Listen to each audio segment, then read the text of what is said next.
All right. So how's it going, my comic chat? I'm here today with Jon Santana, the creator of the Haunted Box. How you doing, John?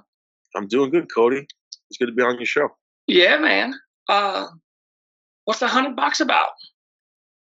Haunted Box it's an anthology series, a horror anthology series.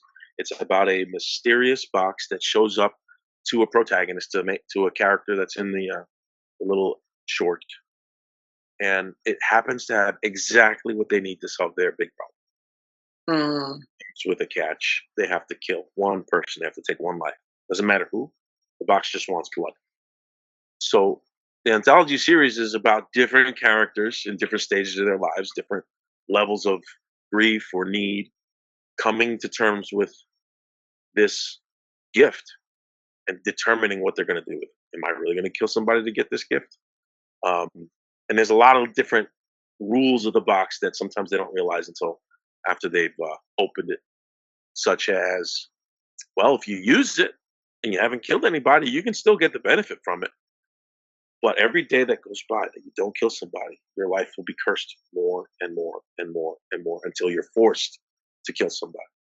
Or if you hold on to the box, you don't take what's inside, you don't take advantage of it, you still get cursed. It's not as bad. It's a slow build over Hmm. time. So you can give the curse to somebody else by handing somebody else your box. But now you know that they are either cursed or have to kill somebody else. So there's a lot of different ways it can go. And different characters handle it in different ways. And that's the fun part about it. Like, is somebody going to relish the opportunity to kill someone? Is somebody going to, bite their nails over it and be forced into to a decision because of the curse? I guess it depends, right? You see, read issue by issue. And then what it allows us to do is we have ongoing characters that can come back. You see characters who decided not to kill anybody, and we see stories with them 10 years later and what their life has become. We see characters that, like I said, relish the idea of killing, and they love it so much that they become what's called a messenger, someone who delivers the box, and they start to take on demonic characteristics and grow in power just because they love it so much, and they just want to bring it to other people to give them an opportunity to kill. So twisted, definitely dark, inspired by like the Warren comics of the 70s and 80s, the black and white horror comics. And this book is black and white, but it's black and white in blood, black and white Yeah. and that's become really popular. I did not expect that, but it's kind of everywhere now. You see, where I stole the idea, I'll admit that I stole it. Was I saw Wolverine, black and white in blood, and it was Adam Kubert, and I love Adam's style. This was, I don't know, 5 years ago. I saw it. Like, that'd be great for horror, and now you kind of see it everywhere. But I don't mind. I love it. I consume it myself, so I'll be happy to produce it too. I've seen it done with black, white, and gold for Wonder Woman. They done Oh, Spider Man. cool. Yeah, they did Spider Man black suits and gold, or black suit and white, or something, That's cool. or black suit and blood. It's one of those titles. But have you each issue is it the same creative team, or you just pick all new Multiple people? creative teams. So the three co-creators are myself. We've got Mina Elwell and AC Medina. Um, AC and Mina have co-created a couple other books together before, and the three of us have worked together on other projects. We've each got our own sort of characters that we go to for the Haunted Box. I love the Blood Queen. That's my character. That's the demon skinless girl that's on the cover. She's a demon that comes back on over, and Mina has a recurring character, but she hasn't used it again yet. She just likes doing short one-offs that have beginning, middle, and end, which they all do, by the way. But I like leaving it open for something to come back and for that story to continue in one way, shape, or form. So the artists are changing. It's kind of a way for me, being a newer publisher, looking to grow, trying to find that stable of artists, see who's reliable, whose work I really love. Damien, the cover artist for the one that I showed you here, I don't know if you were recording when I showed it, but that's the main Yeah. cover. That's Damien's cover of the Blood Queen. He's phenomenal. He came back for issue 2. All the artists that I've worked with, really, I'm really lucky to have worked with them, both in issue 1 and in issue 2. And I don't think there's anybody I wouldn't invite for another issue. Um, but I like working with a large stable, so I keep inviting more artists to come on board. Damien's back for the second issue. I'm trying to think, did anybody else come back for the second issue? Not this time. Oh yeah, Gary Delorier came back, but those are the two. And then issue 3, we're gonna invite some people back and have some new artists and just have a blast. So do we know the origin of the box? Yeah, so the very first pages of the very first issue, we discussed it, me and the other creators, is like the opening to Tales from the Crypt, Tales from the Dark Side. It was a 80s or early 90s creepy show, sort of like Tales from the Crypt or Twilight Zone. It had like an eerie opening with a monologue. So it's just 2 pages, right? It shows a house and somebody building boxes, and this guy right here is the builder. So he's, I guess, sort of like an evil inverse Santa Claus, where he knows exactly what you want to make you happy, and he's building a box just for you at the size and specifications needed for the thing that you need. And he is one of his demon messenger comes and picks it up, and they bring it to you. And this is all behind the scenes. This is not the part that gets featured. It's just talked about in that opening sequence, so to speak. And then people get delivered the boxes all over the world. And one of the cool things about the magic of these boxes is no one, if you murder somebody to use the box, no one will ever find out. It is erased from anybody's memory. There's no way to trace it back to you. That is like the Christmas magic, to be coy, of the box. That's how it works. It's just a demonic evil version of that magic. Yeah, that and you have a very original idea here. I Thanks, like man. it. Yeah, like I'm excited about it. Um, what made you come up with this idea? Uh, we actually were trying to make haunted boxes. Me, AC, and Mina. We came up with an idea. This is back when, it's not even that long ago, maybe 8 years ago, when subscription boxes were a big thing. Like you could get a subscription kit for your pets, and you still can. You can get knitting subscription boxes, anything you could think of would come in subscription boxes.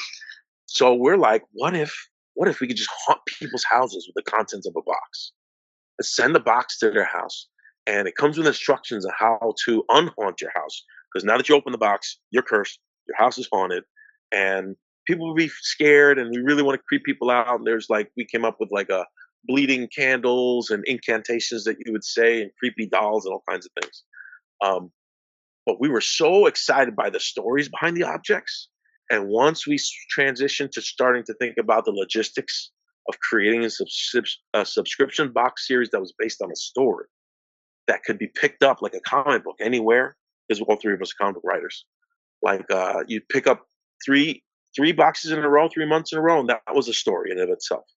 And then the next quote unquote season, like a TV season, would be another story, but it would tie loosely to the first one. And we had this grand idea, and then somebody could go, and then we realized, wait a second, what if somebody wants the whole story? Then they start from the beginning. That means that we have to store inventory for all the first 3 boxes. I think it became to balloon out of control. Like then we're storing all these dolls and creepy candles and weird lights and all these things. And we're like, where are we putting all this stuff? This is going to end up costing us just to get it off the ground, like at least $1 million. And we're like, we can't do that. We just don't have, like, the ideas there.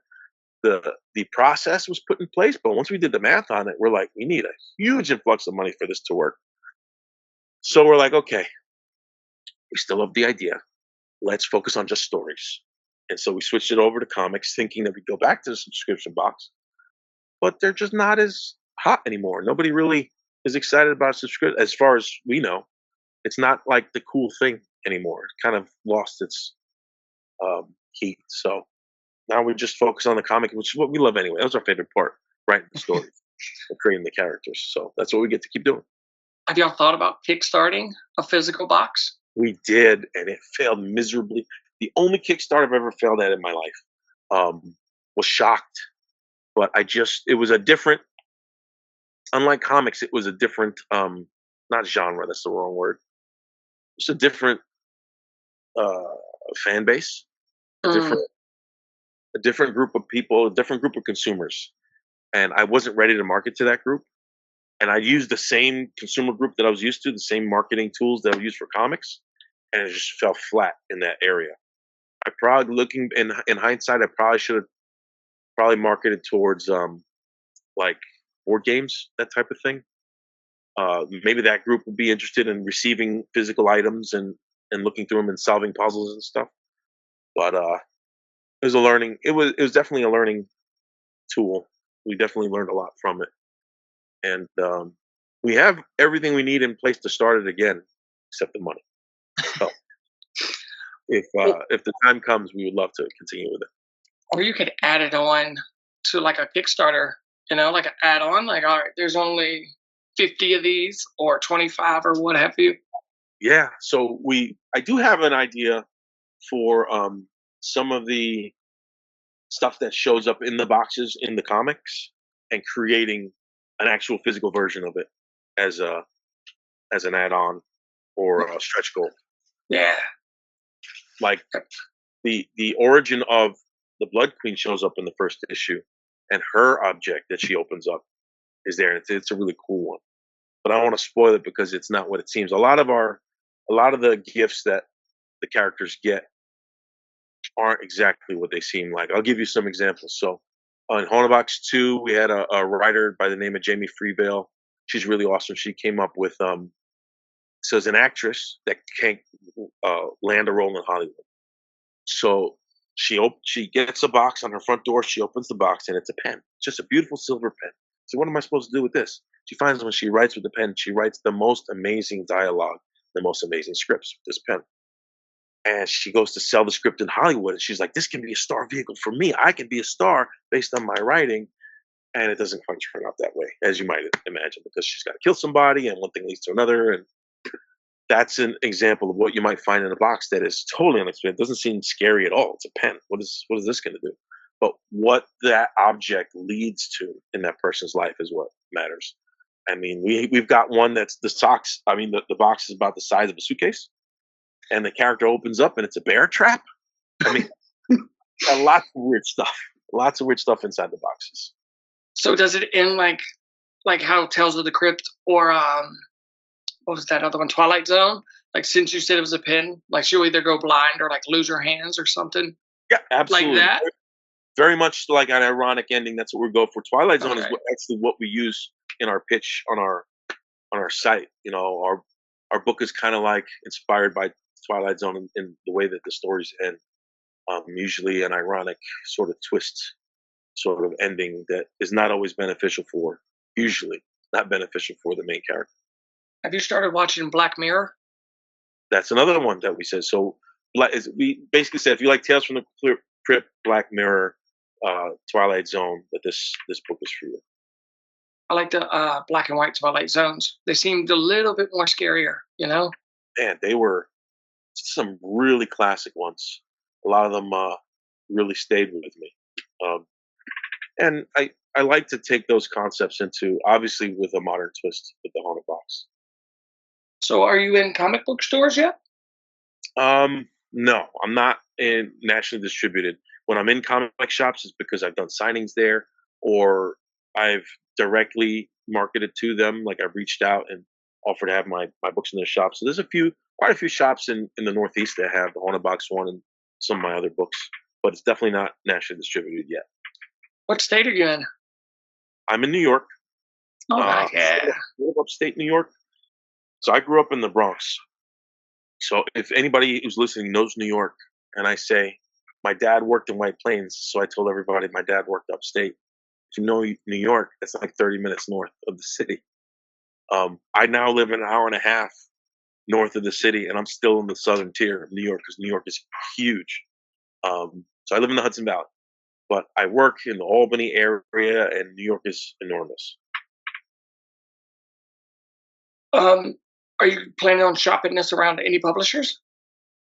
I'm planning on building this Iron Age into a bigger publisher. My goal is when I retire from the military in 3 years, I want to have 4 to 6 consistently ongoing titles through Kickstarter a year, so I can take that into Diamond or like Lunar distributors and 100% just focus on that.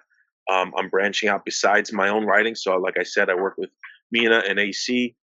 They're going to do a book that I'm launching, looking at October. So, pretty soon here.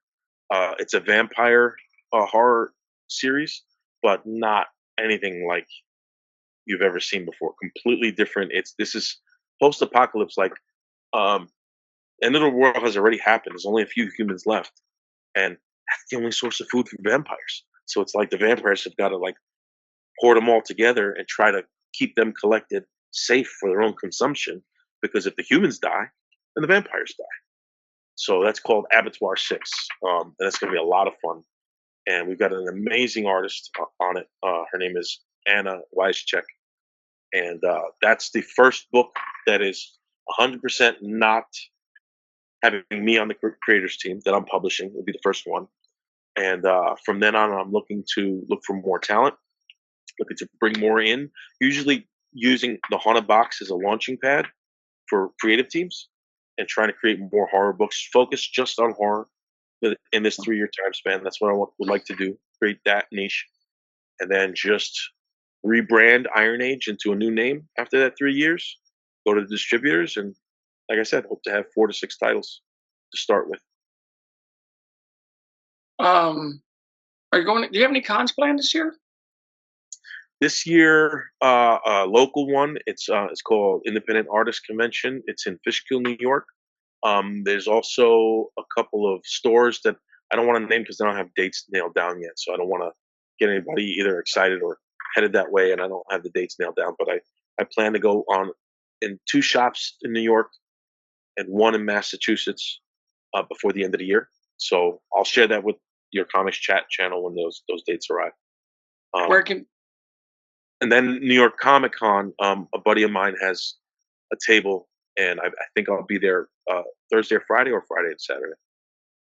Where can people keep up with you? What social medias are you on? Definitely want to find me on Instagram first. It's where I post the most. Just find me at Iron Age Comics. Iron like the metal, AGE Comics. Same at Facebook. TikTok is the same, Iron Age Comics. And Twitter or X, I think it's just Iron Age Prod as a productions. So, dead or alive, who would you like to make a comic book with? Your dream team.